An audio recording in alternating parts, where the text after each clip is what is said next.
हमारे सबसे बड़े पूर्वज कौन है? हमारे माता पिता। अब जीवन भर तो माता पिता का ध्यान रखा नहीं, जब उनकी मृत्यु हो गई तो हम उनके लिए श्राद्ध कर रहे हैं। श्राद्ध, श्राद्ध क्या है? श्राद्ध शब्द बना है श्रद्धा से। और जब हम अपने पूर्वजों को श्राद्ध करते हैं तो क्या करते हैं? हम उनके प्रति श्रद्धा समर्पित कर रहे हैं। श्राद्ध, ये शब्द हम सब ने सुना है। पूरे साल में एक ऐसा समय आता है जब हम अपने पूर्वजों को श्राद्ध के माध्यम से हम याद करते हैं। हम उनके लिए अलग अलग तरह के पकवान बनाते हैं, जो पसंद है उनको वो चीज़ें बनाते हैं। फिर घर में एक ब्राह्मण को बुलाकर उसे वो खाना खिलाते हैं। गाय को, कुत्ते को और कौवे को ये खाना हम एक ग्रास के रूप में देते हैं। और ये भी कहा जाता है कि अगर हम श्राद्ध नहीं करते तो कहीं ना कहीं हम अपने पूर्वजों को शांति नहीं दे रहे हैं और उनकी जो आत्मा है वो कहीं ना कहीं भटकती रहती है और इससे हमारा भी कहीं कल्याण नहीं होता।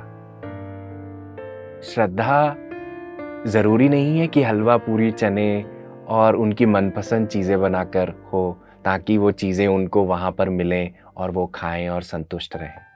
वो तो शरीर से पार हो चुके हैं, तो अन्न उनकी ज़रूरत नहीं है क्योंकि अन्नमया कोश है ही नहीं है। ज़रूरत है श्रद्धा की, प्रेम की। इसीलिए हम श्राद्ध करते हैं। बल्कि मैं तो ये कहूँगा कि साल में एक समय नहीं होता है श्रद्धा देने का। हमारा भाव ही ऐसा होना चाहिए कि हम अपने पूर्वजों के प्रति एक प्रेम का भाव रखें। अब श्राद्ध यानी कि जो उनकी कहानी हुई है, जो उनका जीवन चला है, जैसा भी संघर्ष रहा है, हम उसके प्रति समर्पण, प्रेम और स्वीकृति का भाव रखें। हमारे सबसे बड़े पूर्वज कौन है? हमारे माता पिता। अब जीवन भर तो माता पिता का ध्यान रखा नहीं, जब उनकी मृत्यु हो गई तो हम उनके लिए श्राद्ध कर रहे हैं।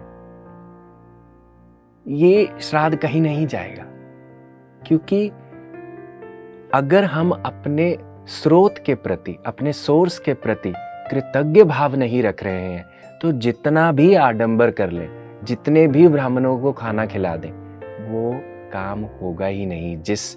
जिस प्योरिटी से वो होना चाहिए, जिस शुद्धता से वो होना चाहिए, वो नहीं होगा। श्राद्ध करें पर ध्यान भी करें अपने पूर्वजों के प्रति, अपने लिए। क्योंकि जब हम ध्यान करते हैं, हम क्या करते हैं? हम उस शक्ति से एक अपना संपर्क स्थापित करते हैं जिसके बीच में कोई नहीं है, केवल आप और वो शक्ति। तो चलिए दोस्तों, आज ध्यान में हम इन विचारों से होकर उस शांति को पाते हैं।